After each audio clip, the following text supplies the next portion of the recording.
มื้อนี้จะมาสอนวิธีการเปลี่ยน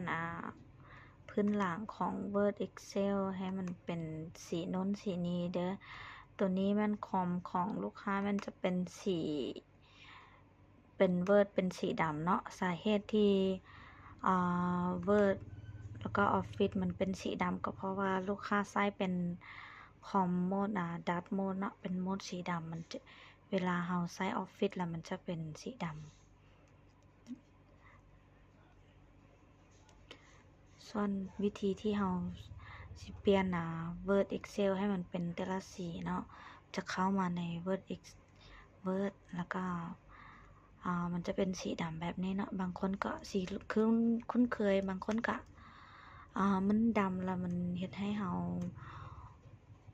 บ่จื้อดีเนาะแล้วก็มีหลายคนถามมาว่าเปลี่ยนแล้วได้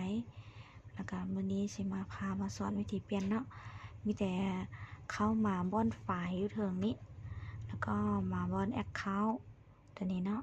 มันจะเห็นมาหน้าต่างตัวนี้แล้วเรามาเลือกอยู่นี้เลือกเป็น Office Theme ตัวนี้เนาะมันจะมีหลายสีให้เราเลือกตัวนี้จะเป็นเดี๋ยวนี้ปัจจุบันนี้มันจะเป็นตัวที่มากับระบบ Setting ที่เราตั้งค่าของ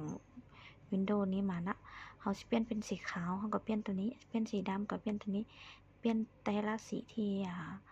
กำหนดนี้แต่ว่าตอนนี้เราสิไปเปลี่ยนเป็นสีขาวเราก็กดบอลสีขาวนี้แล้วมันก็จะเป็นสีขาวแบบนี้เนาะ